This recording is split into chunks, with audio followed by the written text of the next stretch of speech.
Hey everybody, this is Mike. Welcome back to the Z Motorsports shop and channel. We've got another little interesting project today. So we are going to take the coolant surge tank from our 2003 Monaco Dynasty coach and fabricate one out of aluminum. Now these tanks are plastic, Monaco / Roadmaster chassis, division of Monaco back at the time. They use plastic tanks in most everything from the mid-late 90s up until the mid-late 2000s, so 07, 08-ish, somewhere through there. There were some models, I believe on some executives and some signatures, that they actually did use some steel tanks, and then they had the individual little sight glasses in them. But these had quite a high failure rate. Ours is, I feel like ours, we're living on borrowed time on ours. It has 116,000 miles on the odometer. It's 15 years old. I'm just going to go ahead and fabricate a new one. I've been wanting to do it for a couple of years, and it's been on my list of things to do, and I'm finally going to tackle it. So here is the OEM one, and it measures about 11 inches by 8 inches. Has two 5/16 hose, 90 degrees nipples going out the back. It has a coolant level sensor that's kind of the anode rod style, and I don't particularly care for it. I mean, this has never really given me any problems, but you can't buy these anymore, and they're this type of just fit in with a rubber grommet and tighten in. So I went ahead and did some research and sourced a different style, but the tank is pretty straightforward. Now I've seen some guys make theirs. This is not a common mod, but it's not uncommon. There are a few guys on a couple of the RV forums that are building them. Some of them are mounting the filler neck up on top. Access is a bit problematic that way. And the other thing is this one here, if you can see, it's actually angled about, I think this one's angled about 30 degrees. But at the angle in which it's angled at, and the height off of the side and the top, it puts the radiator cap right where this structure goes through for the upper mounting tabs. And I'm not gonna lie, it's a bitch getting that radiator cap in around that framework. So I'm going to go ahead and build the box, basically. I'm actually going to add some baffles inside as well.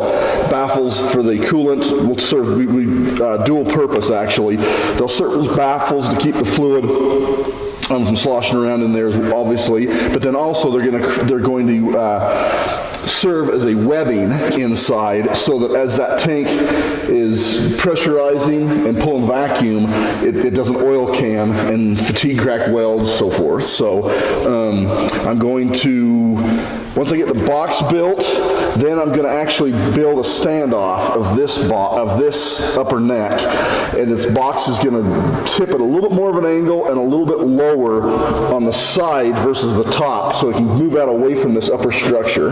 I hope that makes sense. Anyway, I just sourced a aluminum filler neck off of eBay. It was, $10.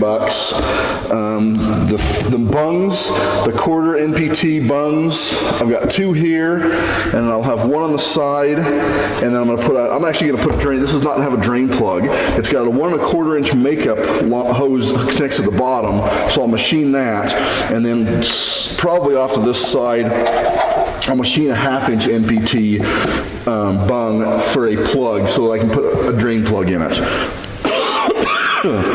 I apologize, I'm kind of fighting off a cold here, so please bear with me. So anyway, so that's pretty much the basic makeup of what the tank's going to be like. Then,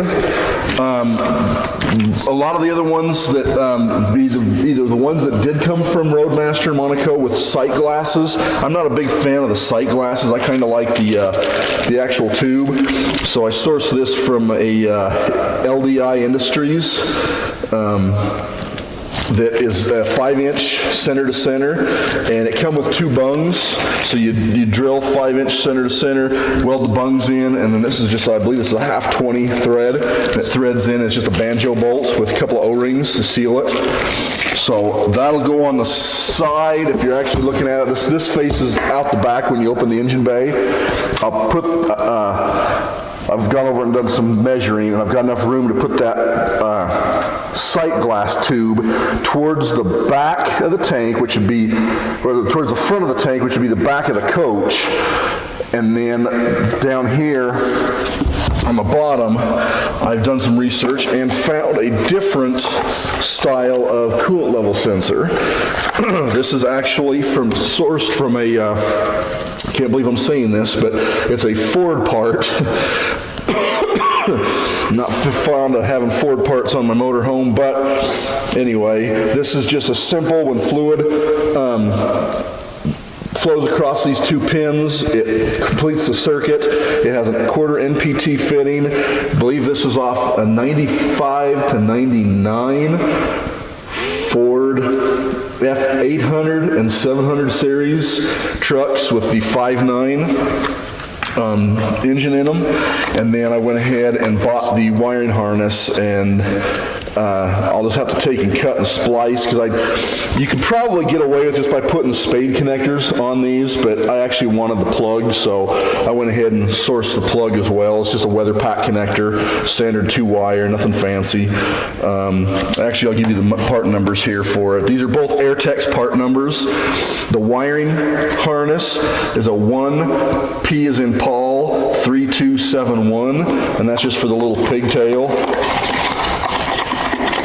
The sending unit itself is also an Airtex part number, and it is a 5S as in Sam 1465, and they have a Ford part number too that I originally had found, but I cannot remember where I wrote down the original Ford part number. So anyway, so those, and so again, if you're looking, when you open the engine bay, you're looking at the radiator cap here. That'll be probably about 2 inches, inch and a half, probably 1 3/4 to 2 inches off of the bottom of the tank is where I'm going to put the low level sensor, and then about 2.5 to 7.5 is where I'm going to put the sight glass in that 5-inch range. So I apologize, I had some video of doing this, but for some reason I'm still playing with my wireless mic, and I think my batteries had gone dead in it because I was just getting static.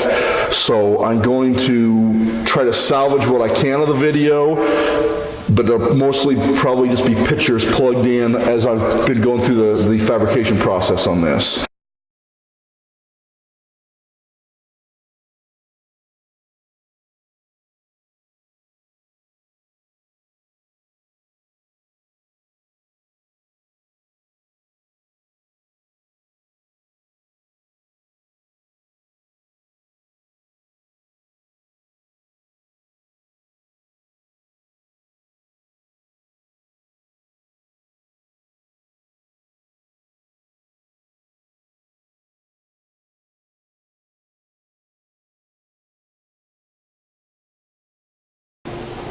So nothing more exciting really, just plugging away on the, I'm working on the bottom here of the surge tank, and I'm just getting ready to run a bead here.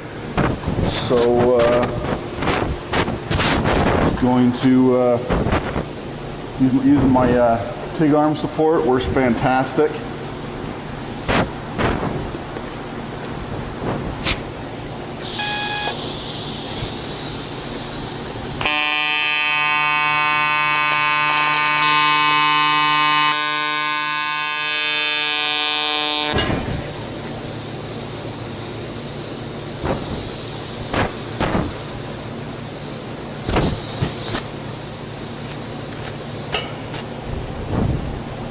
Now when you stop, I like to start just a little bit ahead, basically almost at the root. Grow the puddle out and then back up and kind of try to space it the same ripple distance, and then progress forward just as normal.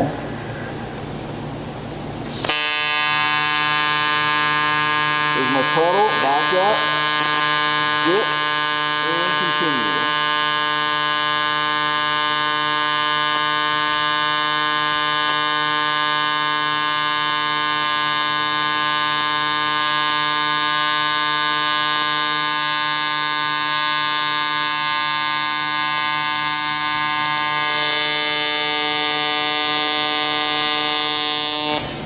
As you get to the corner, you're going to taper off because that's actually the direction you're pushing the heat is to the corner. So it's going to require less input on the torch because all that heat is building up towards the corner. So I'll turn it and go to the opposite corner here now and continue on.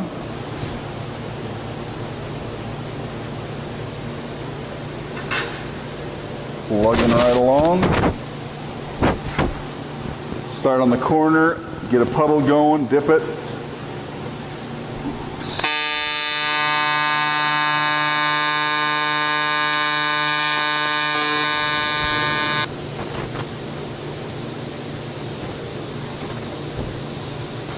All right, and the bottom is welded. Now, I will probably flip it, probably drill the hole for the bungs, the makeup hose, makeup line, so something in the back here, and then also the drain, the bung for the drain. Then I'll flip it and work on the top, which will have the 2 1/4-inch NPT bungs for the bypass hose fittings, and then the steering neck. Now the steering neck is going to get a little creative on it because I'm going to actually make a box that stands off the corner so that I can tip that. The original one was at an angle. It wasn't quite enough of an angle. I've seen people actually just weld them on the top and have to reach in.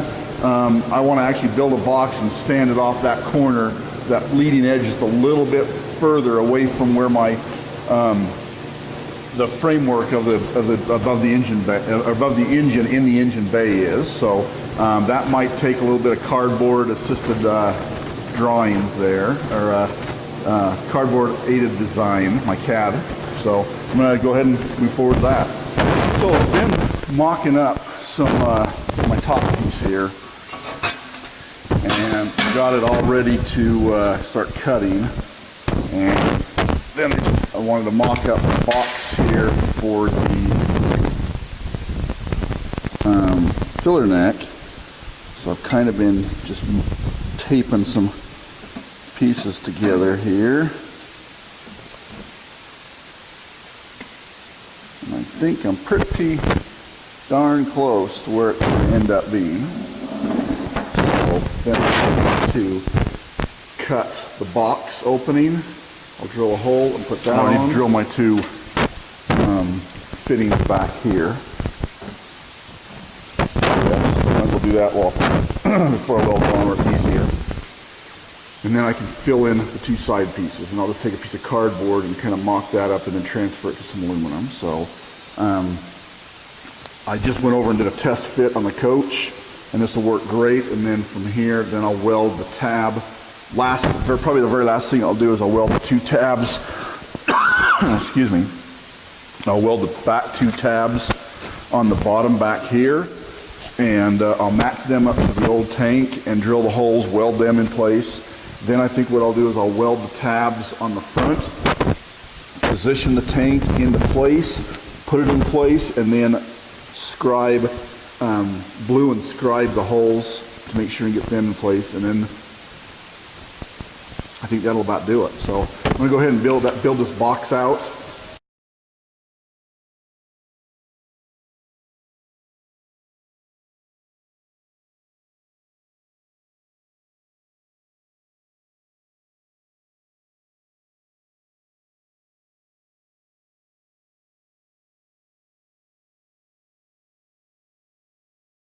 All right, so I got my drain hole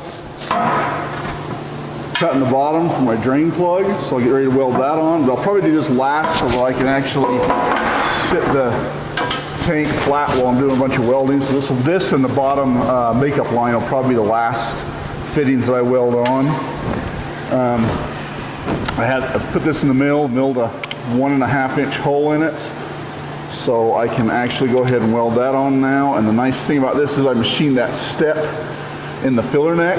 So rather than try to run around the outside here and interfere with my fitting, I've got plenty of meat inside here to just go ahead and lay a nice bead right around the inside there and not even affect it.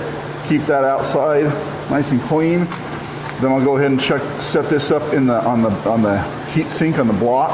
Get those couple of outside corner joints done. Then I can test fit the top one last time and get ready to weld that on. And lastly, I'm going to go ahead and weld these bungs the same way. These two bungs here, I've got plenty of meat and they're flush mounted on the inside. And anytime you can come in and weld on a butt weld, so to speak, which is basically what this is, you're just filling in along there, it's flush. I machined the step on my bungs just a little deeper here. So rather than relocating, I'm actually going to use them, and I'll just come in and put a bead, boom, boom, around the inside there, and that's just less, a T-joint you got to put more heat into, so probably more chance of warping this. So I'll just go that way. I won't have to run the weld around the outside. It'll all be done from the underside, and nice and neat looking, and not that the welds aren't, they look good, but it's just putting less heat into it by going underneath like that. So I've got some welding here to do. I'll go ahead and get going on that.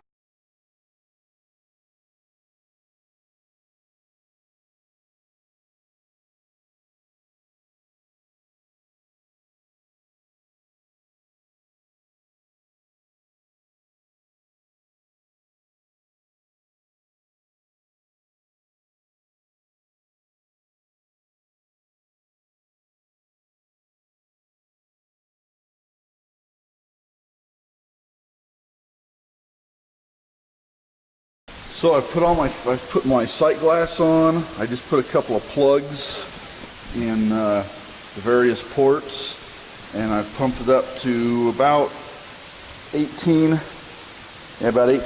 psi, and it's been holding now for, I don't know, 10 minutes maybe. So I think we're good, and I'm going to go ahead and just use soapy water to go around and spray on all my edges. I did have one fitting that was leaking that kind of gave me a little bit of scare for a second, but everything seems to be holding good, so I'm going to wipe it all down, and the last step is I've got the tabs, the mounting tabs to do to fabricate and mount or weld on, and then it's ready to go to polish. So I'm going to go ahead and wipe everything down and dry it off and break it down. So that's the last of the welding on the tank. I just welded the last two mounting tabs on the front. So as soon as they cool off, I'll go insert into place, put the bottom two bolts in, mark the holes for the top, and drill those, and it's ready to go to polish. So I think this turned out pretty much exactly how I had envisioned in my head. I like the way I did the standoff, the box on at an angle there versus the OEM one. It wasn't quite enough of an angle, and the cap was, barely cleared. At times I had to kind of tweak the cap a little bit to get it to go between the filler neck base and the metal framework that I have run along here. So I've got probably at least 3/4 of an inch of room now. It'll be a lot nicer getting the cap on and off, and also fulfilling. So I'm excited to see what this is going to look like all polished up, and then we'll get her installed and button up another project. Alright, so here is the polished tank ready to be installed. There's the top. This will be the side where the sight glass goes. There's my sending unit outlet bung. There's the bottom. There's the other side. So all in all, they get turned out pretty damn sweet. We're going to get installed in the coach now. So there is the completed installation of my new aluminum surge tank. Looks great sitting in there.